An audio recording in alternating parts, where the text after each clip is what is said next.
All right, everybody, welcome to today's virtual press conference. We are here with a head coach and general manager, Cheryl Reeve, and our new member of the Lynx family, Ariel Powers. We are so excited to have you here, Ariel, and we're going to get started today with a statement from Cheryl Reeve. Coach, go ahead. Yeah, we're just another exciting day for us. We a little bit longer wait to get Ariel Powers inked, but it finally happened, and we're super excited. And I think you'll see today through this interview that what was so appealing to us with Ariel was way more than basketball. We talked about how dynamic she is on the court, but she's dynamic, and there's a great deal of depth to who AP is, and an avid gamer, very into esports and gaming, and is into modeling, and there's a lot there, and we just really enjoyed the process and getting to know her better, and we just see tremendous opportunity both on and off the court in terms of what we feel like we have to offer. Many thanks to all of our staff that participated in the process to show Ariel what a great organization we have, and we're happy that AP decided to join us. So officially welcome, AP. All right, thanks, Coach. I'll move over to Ariel, and we'll have an opening statement from her. First of all, hello, everyone. I see a lot of familiar faces, and I'm happy to be a part of this organization. Cheryl Reeves had been phenomenal in overcoming a lot of stuff. And as far as a WNBA player, and before I even got to the WNBA, just looking at someone of her stature and all the championships that she's been able to achieve, I want to be a part of that. And I'm happy to be a part of it. And like she said, the ink is finally dry and things are going in the right direction. And I'm excited to meet my new teammates, and honestly to get another championship under my belt and hers as well. So thank you for everybody for welcoming me with open arms, from everybody from the Minnesota coaching staff and the media. You guys have been easy on me so far, so I appreciate you guys too. All right, with that, we're going to open it up for questions. If you have a question, please raise your hand virtually and I will get to you, but we will kick things off with Kent Youngblood from the Star Tribune. Kent, go ahead. Welcome to Minnesota, Ariel. When you look at this organization, I suppose you got a pretty good look at it in the bubble last year. What about the way they go about their business appealed to you most? What was crazy about the bubble situation, when a huge superstar usually goes down, everyone thinks, what is this team going to do? And the Minnesota Lynx prevailed. They were into the playoffs, and it didn't look like they were too much worried. Everybody had each other's backs and they were ready to play. So that was one thing that really stuck out to me, Kent. Great. Okay, we'll go next to Jace Frederick. Jace, go ahead. Hey, Ariel, we saw your ability to carry a large scoring load in the bubble last year in those 6 games. This team has a lot of different scoring options. So how do you see yourself sliding in with this group that's here? I look at myself as someone that can fit into a lot of different systems. Whatever coach needs me to do, I'll do it. Everyone knows I'm a scorer. I'm a passer now. I play really good defense, in my opinion. So when it comes to scoring, me and Coach talked about this. Hey, that's going to be there, right?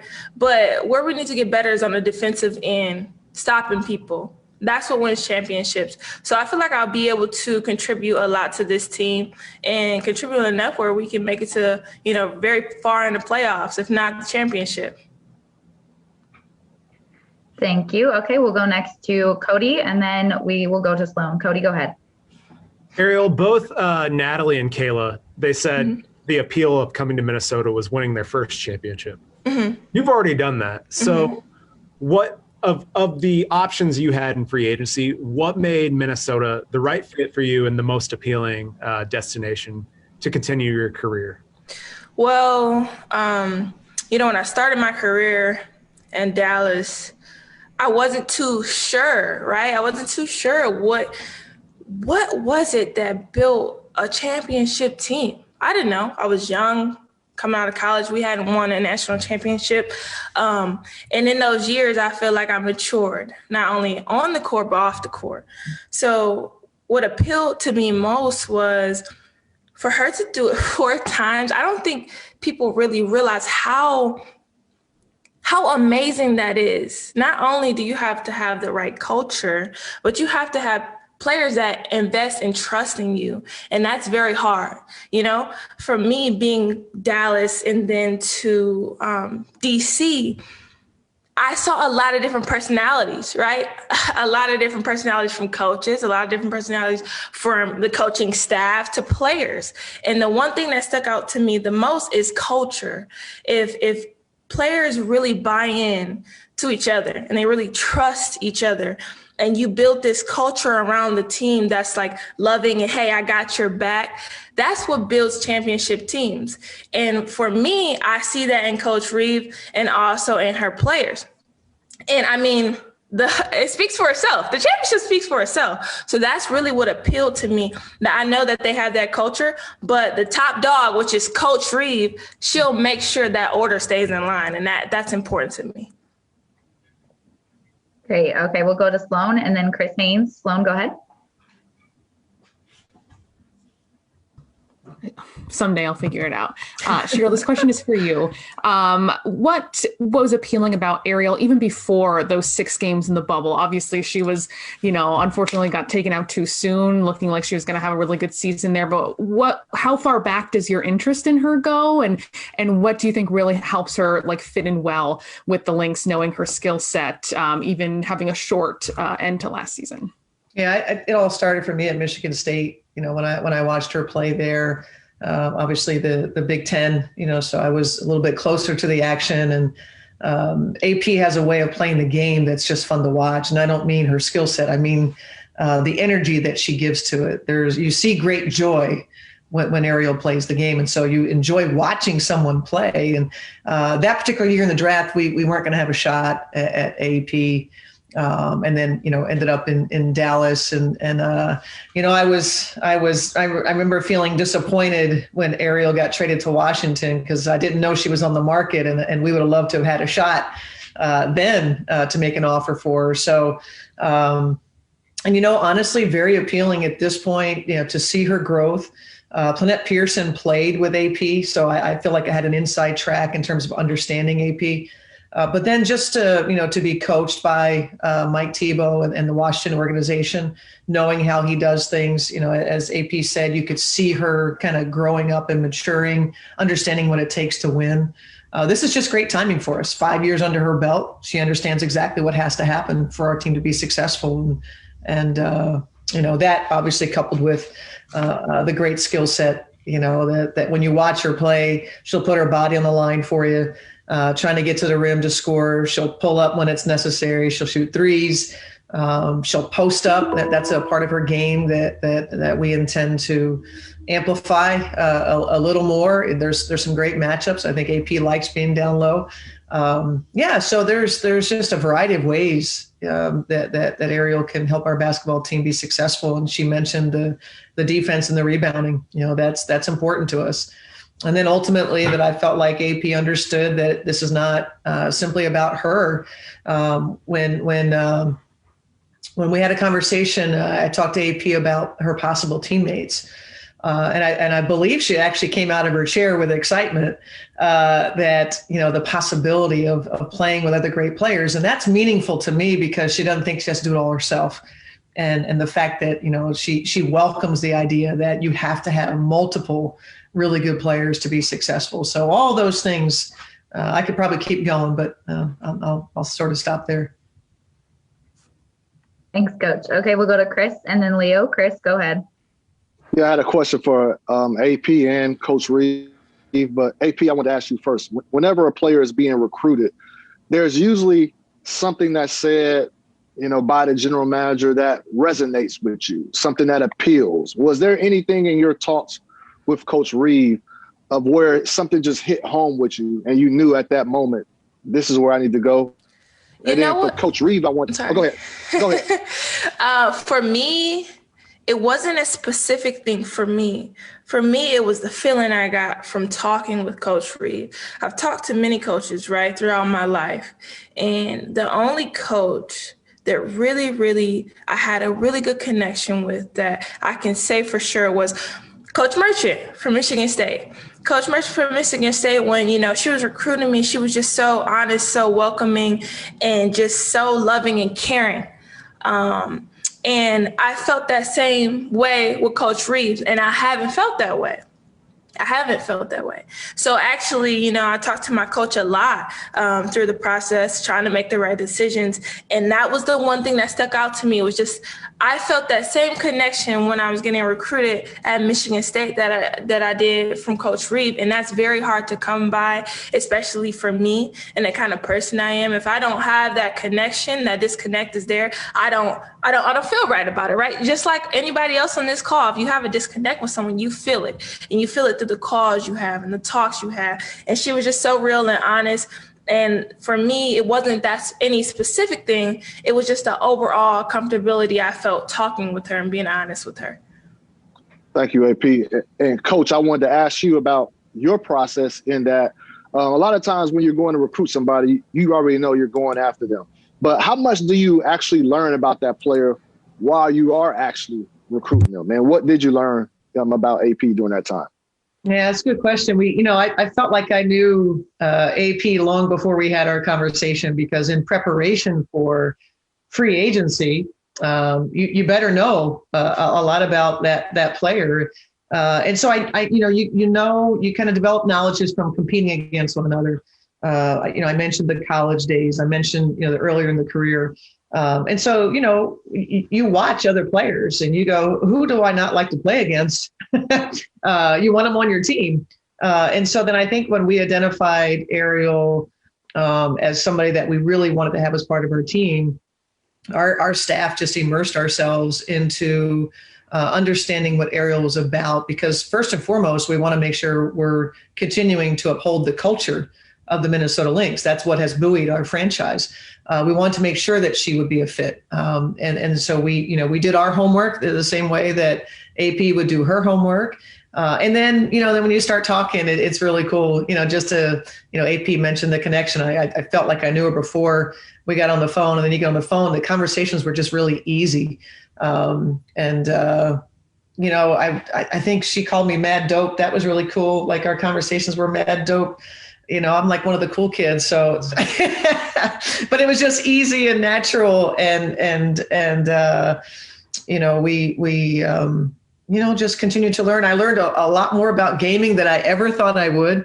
Yes. I have a 6-year-old and my extent at gaming is a little bit of Switch with Minecraft with Switch. And I know a lot more now. I'm a lot closer to our T-Wolves gaming crew now, just kind of understanding, because we have so much to offer. And again, I wanted to be prepared. That anybody that knows me knows that preparation is a massive part of being successful. And so we did everything we could to prepare. And then just getting to know her, everything was confirmed. And we're thrilled that it worked out as it did. Thank you, Coach. We'll go Leo, and then we will go to Charles. Leo, go ahead. I have a question for AP. So you're having a career year last season before you went down with a hamstring injury. And so I just wanted to ask you, where are you on that recovery process, or how much more do you have to go? Are you ready to go now, or do you still have a little bit more to go? No. I'm ready. I'm ready to go. Hamstrings are just tough. If everybody that plays sports know, hamstring is like a nagging injury. If anything, you just have to keep working on it. But it didn't take me long, after the bubble season to get right back into playing. Just while we were in a bubble, the games are almost back to back. And it was so hard because you're missing so many games in a week that it's like, oh, you might as well just chill and rest and get your body ready. So that's what I did. But I'm ready to go. My body feels good. Mentally, I feel good, and I'm ready. Thank you. Okay, we'll go to Charles. Charles, go ahead. Can you hear me, AP? I got you. I heard you for a second. Can you hear me, AP? Okay, I hear you. I hear you now. Welcome to Minnesota from a fellow Detroiter and from a fellow Spartan. Yay, let's go. Can you just explain, because this is the first time you're going through a free agency, what frustrating parts was it, or what exhilarating parts was it for you? And then coming to Minnesota, which has been a forefront on social justice issues over the years, how much you think you will be able to contribute to that as well? For the first part of your question, free agency was my first free agency, right? I've never been through this. It was difficult because you want to make the right decision for your future, for your career, and also commitment wise. I think that's why being silly, I don't have any tattoos. It's like I don't think I'm nervous. Am I going to make the right decision? Am I going to regret it? So for me, it was really about taking the time and really getting all the information I needed to make the right decision. And when I sat back and Coach Reeves will laugh at me because I took some time. I definitely took some time. She was patient with me. And when I made the decision, it was something that I woke up thinking, this is right. And then I'm like, well, let me sleep on it another day. And when I woke up the next day, I'm like, this is where I want to be for sure. And that was all she wrote, right? So to answer your question, I think it was the best. I know it was the best decision. I'm happy I took my time. And for social justice issues, everybody in the WNBA last year, as you could see, we were all in this bubble, right? And some girls chose to set out and have their voice heard that way. And some of us stayed in the bubble. And the spotlight was on us a lot of times because we're playing. So we were able to voice our opinions that way. So when it comes to social justice, and I know Minnesota Lynx is very persistent in their voices, I am going to be the same. We all feel that Black Lives Matter, and because they do. And if anything, if anything happens or I need to step up, I will step up. Just like I have been, and all of us have been in the WNBA for the bubble season. Did you toast yourself with a burner jet? Yeah. Not a burners, but I definitely toasted. Thank you. Congratulations. Of course. Thank you so much. Hey, Charles. We'll go to Lucas next. Lucas, go ahead. Hey, AP. So if it hasn't been made obvious by now, you're pretty into gaming. Do you have any plans to collaborate with T-Wolves Gaming? And have you ever thought about trying out for the 2K League yourself? Have I ever thought about trying out for the 2K League? Heck yes, I have. I mean, I'm a basketball player, right? So for me, the 2K League is like my family. Like I literally, when I heard about it, I just dove right into it, figured out everything I need to figure out about it, learned about, we had the first female last season, Shakita, and then no females this year. I'm like, how do I fix that? I'm a fixer. How do I fix that? How do I get more girls into gaming, or how do they get onto this platform? And I've been doing a lot of stuff with that. And then also T-Wolf Game is pretty awesome. Bear the Beast had that cool, if you guys are into 2K, he had that cool dunk where he jumped over the guy in 2K and went crazy. You could just see his passion and his love for the game. And I have that same love, no matter if it's, traditional basketball or it's esports. I have that. But I think every basketball player that's really into 2K has thought about trying out for the league at one point in time. But for me, those guys are super sick. I'm not at that level. I like to play for fun. But for me, it's been cool to see that T-Wolves Gaming is a part of the Lynx, and they share love. They share love for the organization and love for each other. So that's been a pretty cool part in all of this. Great. Thank you so much. We'll go Doug, Drew, and then Araya. Doug, go ahead. Hey, AP. Doug Feinberg, AP. Hey. So I got two questions sort of related. One was, you put on, I think, social media the other day that Minnesota sent you a custom-made controller. How cool was that? You said first-time free agent. To get that as like I don't even know what the right word is for it, but as an incentive to sign with Minnesota, how cool was that for you? Listen, I got it right here. That's how cool it is. Do you understand me? I'm sitting right here at my, so this is my gamer section, my gamer desk and everything. And it's pretty cool because Coach Reeve mentioned something earlier about it. When you're recruiting a player, you learn a lot about that player, or you try to. And that's also something that really resonated with me because a lot of coaches was calling me.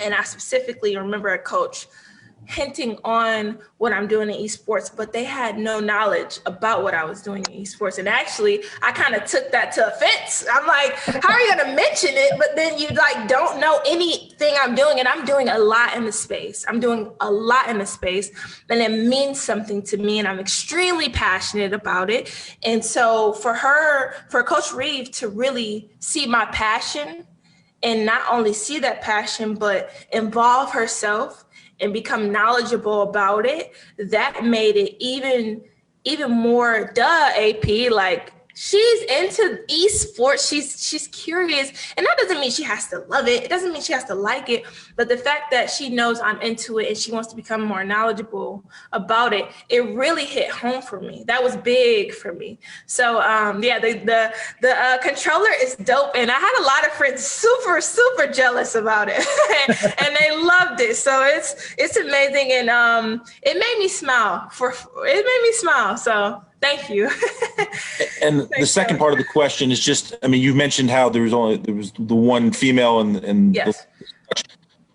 The fact that the W was put in the game a couple of years ago and continues to grow what you can do in esports with WNBA players and teams. As a gamer, and I'm guessing you've been a gamer for a while, how big is that for you, being a WNBA player and a gamer, to see yourself represented and your teammates and your league mates in these games now? It's huge because I grew up playing, first it was NBA Live, right? And then it goes to 2K, and 2K is the new thing, right? And I'm playing, and I never thought to see myself in the game. You always see representation of the NBA. You never see representation of the females or the WNBA. So when they implemented that into the game, I was like, what? I came home one day. I'll tell you guys a story. Came home one day. My dad's playing, and he's playing the WNBA. Mind you, he's never really been into 2K, ever. He's playing as me. And I'm like, Dad, what you doing? Like, are you passing the ball? He's like, no, you got 60. It's only the end of the third. I'm like, what? So you got to think about my dad's playing the game, and some young girl, some little girl that never would have imagined seeing herself in a video game that loves to play traditional sports and esports. She's looking at me going, I like AP as a player, and I can also play her in a video game. This could be me. I could be the next Ariel Powers. And that's where it's awesome, right? Because now girls are looking at it in a different light. So the fact that 2K has implemented WNBA players is phenomenal. Now we just got to get Ronnie and the 2K League to implement us into the park, and I think it'll be an even bigger hit. Thanks, AP. Of course. All right, we'll go Drew and then REA. Drew, go ahead. What's up, AP? Hey. I just wanted to ask you, you were talking about your growth on and off the court earlier, and I wanted to, get specific here. I wanted to know where you think your personal, specific areas of growth were on the court, and this gaming we're talking about, where your specific area of growth is in gaming as well. Okay. So I'll start with the court, traditional sports. Like I mentioned, in Dallas, I was a rookie. I was new to the league. I'm getting hit by picks, and I'm like, I need to get stronger. And I realized after watching film and seeing the difference when I went to the Mystics, and I credit Coach Tebow and my teammates for that. Elena, Christy was on the team at the time, Cloud was on the team, and I'm seeing how well they're moving the rock, right? They're moving the rock. And, no offense to Dallas, but when I was in Dallas, if I'm being completely honest, I felt like when we passed it, we weren't getting the ball back. And I felt like a lot of the girls felt that. So now it's like, oh, I got it. I'm going to score. Oh, I got it. But when I got traded to the Mystics, I felt that sharing the rock was it was applaudable. People weren't upset. It was like, yo, good pass, man. Nice shot. Like, everybody felt a part of the score, even if they weren't the one to get the bucket. And that made me so happy. It made me feel it just made it made me feel more joyous, because I am a girl that likes to pass the ball. I want us to be, that passion is not just when I'm scoring, it's when my other teammates are scoring. Hey, today I saw the Minnesota Lynx do a video, and Kayla did like a behind the back stop at the fast break 3-point. I'm like, yo, I want to see, I'm glad she's on my team. I want to see more of that. So when I transitioned, I realized that was an area I needed to grow in. Always trying to grow. So that was the area I needed to grow in, and I feel like I did with the Mystics. And as far as, off the court, all the esports stuff I'm doing, I'm growing there too, because women, we make up 48% of gamers, and not a lot of people know that because it looks as if it's male dominated. The esports look like as if it's male dominated, and it's not. It's really not. We make up 48% of gamers, and that's almost half. And for me, it's why is it looked at as male dominated? Why are we not as visible?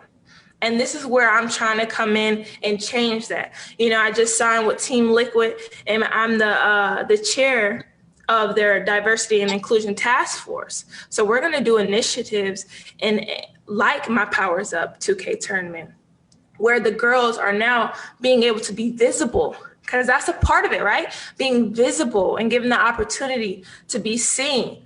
So that's where I'm also growing off the court. By the way, happy 1 year on Twitch. I think it's 1 year. Thank you so much. All right, we'll go REA and then Cindy and then Natalie. REA, go ahead. Thank you. REA Shorts, Winsider. Question for AP and then a follow-up for Coach. AP, your ability to score, facilitate, play defense looks like a great fit on paper. I'm curious if you can let us into your mind a little bit and talk to me about your style and the fit with the team. Looking at this roster with your eyes, how does your game make your teammates better, and how does their game make you better? That's a good question. So defensively, I will start with this. A lot of teams, right? A lot of teams have guards that might not be able to switch, And I'm sure that Coach has thought about this. You might have a pick and roll situation where I know if I put this guard in the pick and roll situation defensively, she can't switch on to this 4. It might be hard. So now we're already at a disadvantage. We're already looking at who can help over. For me, I pride myself on being able to defend those 4s. I pride myself on getting over on those screens. So I get hit, but we have to switch. Best believe I'm sticking that 4 up, and she's not about to get an easy bucket on me. So for me, when it comes to what I see with the Minnesota Lynx, I see me being able to help in a defensive manner that we're being able to switch and defend, and it's hard for people to score on us because, the ability. I'm a big guard. I like to, like Coach Reeve said, I like to pride myself on being a big guard. I like to post up sometimes, but on the defensive end, I think switching will be a great fit. And then what was your other question? I'm so sorry. It was just about how you make the team better and how their style of play can make you better as a player. Right. And how their style of play, which is awesome. When I've always played against the Lynx, what I thought is, oh, man, it's a tough night down low, man. It's a tough night down low. We got to make sure we boxing out. We got to make sure we rebounding, right? And then I come over and in my eyes, I think I'm a well rebounding shooting guard, which can also help because I know when I was playing against the Lynx, it's like, shoot, you either make your shot or you fight hard as hell to get that second rebound, right? And when it comes back down to defense, I think being able to rebound and help Nafisia, help Seal, help Dantas, it's going to be huge. Help Natalie, it's going to be huge. So yeah. Appreciate that. For you, Coach, I kind of gave you a leeway into the question, as you might have guessed, but I'm curious if you could share your thoughts on AP and what she does for the betterment of your roster. And in my mind, I'm kind of looking at the youngest player on your roster, Crystal Dangerfield, and how you see that role and those two pairings kind of wreaking havoc in the league. Yeah, I think Ariel being so dynamic in the ways that she can score. I've said this in a few interviews that we now have perimeter players that people have to play and make difficult choices. And you're going to have to coming out of a timeout, you're not going to just worry about Sil or Fee. We now have perimeter players that you don't know what we're going to come at you with. We're going to come at you with some AP. It's going to be a post up. Maybe it's going to come around the screen for a 3 or off a pin down. She might work in pick and roll. It might be Kayla McBride in some action. Might be so you have a lot more to worry about. And I thought that was something that was missing from our roster, particularly at the 2-3 spot. As you know, Crystal Dangerfield had a hell of a rookie season. I know she's excited, to come back for a second year, just recovered from, for a rookie, it was hard to go into the bubble and to not get any rest, not to get any practice time, because in college, all you do is practice and you don't play as many games. And so she'll be even better. I think Crystal's somebody that's going to benefit from someone like AP who's been through the growth process. She's going to be able to be there for Crystal and help her navigate exactly the things AP just talked about, how to get through a screen more effectively. We need more from Crystal defensively. We're going to be able to, maybe cover some of the weaknesses size-wise that we might have at the PG spot. So I think I see a full complement. I see versatility. I see AP being able to be a part of initiating the offense. I see Kayla McBride being a 2, a 3. AP can be anywhere from a 2 to 3 to 1. Fee is, obviously she played well at the power forward spot last year. We've seen her play at small forward. There's versatility there. Dantas is a 4-5. And that's, when you have an 11-player roster, you got to have that. You got to have, be able that you can slide in both left and right. And so, I think that what we've gotten in AP is not only being able to diversify our looks on offense, but just positionally, to be able to be a pretty darn deep team. Thank you. Well, the next question. Oh, sorry. Were you done? Yeah, I just wanted to say thank you. Thank you. Okay, great. Thank you. We'll go next question to Cindy and then Natalie, and we'll wrap up with Cody. Cindy, go ahead. Hello, Coach. I recall last year you saying that this is not the year to dive into free agency and make all that, make a big splash, that you make some key smaller moves. But is this kind of what you envisioned? Could it have worked out any better than the 3 players have gotten so far?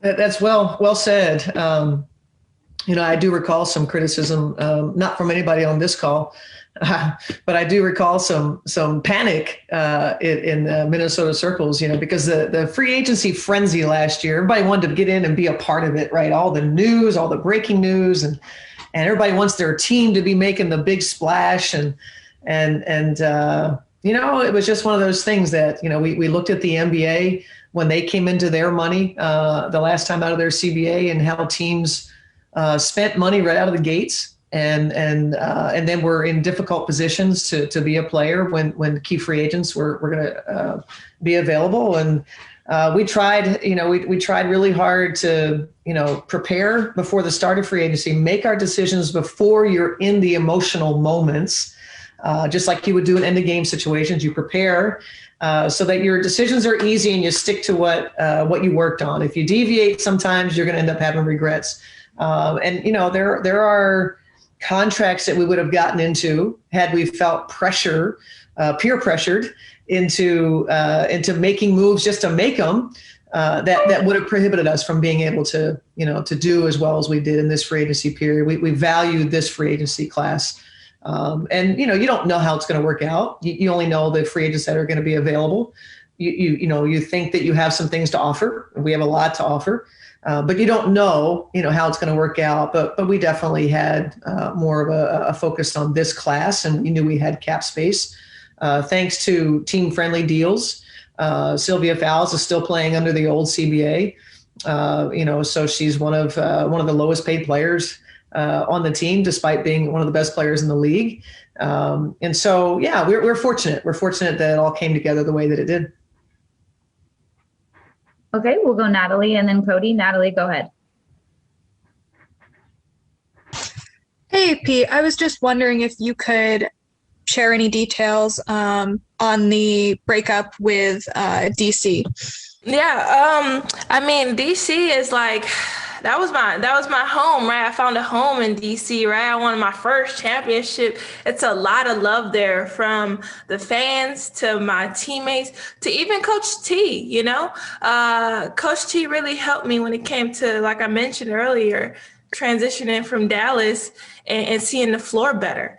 I feel bad, and I feel bad because free agency is open to everyone, right? And it's a situation where you try to make the best out of your situation, and you go into it thinking, well, for me, I went into it thinking, I'm not sure where I really want to go, but I know that whatever I make, the decision I make, I want it to be the best for me. And, I'm sorry if it was some hurt feelings there. I still have a lot of love for the organization, from Ted to Zach Leonis and to Coach T. I mean, for me, it wasn't really, I would say, a breakup. I feel like I still have love for them. They still have love for me, but I just had to make the best decision for myself.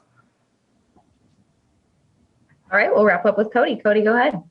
AP, you called Cheryl the top dog. Yeah. But there's a support staff here. There's a Hall of Fame coaching staff. You have great people that were already here, like Sil, Fee, Crystal, Dee Dee, and then your fellow free agent class, Natalie and Kayla. But what is it about that drew you?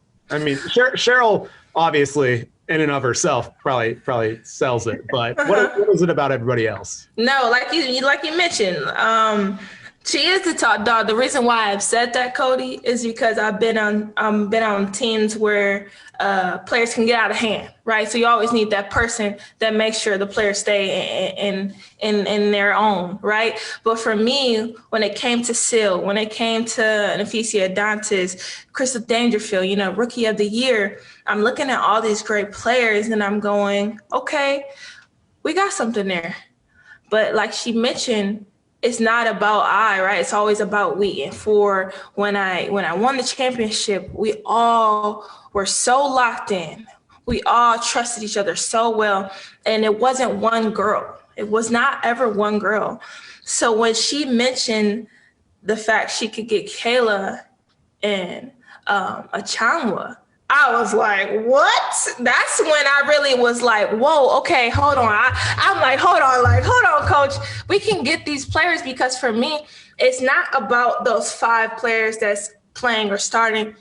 It's also about the next 2 or 3 coming off the bench, that now you're looking at the opponents and you're bringing in some other players while they're still maybe they're saying 5, they're tired. These girls coming off the bench, well rested, ready to go, locked in, and you're just running teams down. That's how I feel like our championship run ended up with the Mystics. I came off the bench and I'm like, yo, I'm on the bench, but I'm feeling like a starter, and that's how I'm about to play. So when Cheryl told me about all these pieces, it's just like, how can we not win a championship? That made my eyes go, what? Where do I sign? What's next? So yeah, Cody, that's kind of how it happened. The pieces to the puzzle. I think Cheryl was playing chess, not checkers. The last question was, free agency was this. Last year everybody wanted to be into it, but she's playing chess, not checkers. It's not always about the first best thing, but longevity. And I feel like when it comes to this team, the longevity of our team, we can win championships on championships. Great. Thank you so much. I am going to bring Coach up in our new virtual press conference tradition, just so you can see Ariel and Coach together. Ariel, we're so happy to have you as part of the Minnesota Lynx family. We can't wait to get you here in markets. Hopefully get to see some of these media friends in person soon. But we can't thank you enough for your time today. Coach, thank you as well. And we hope you have a great rest of your day. Thank you, everyone, for joining us. Thanks, guys. Thanks, everybody.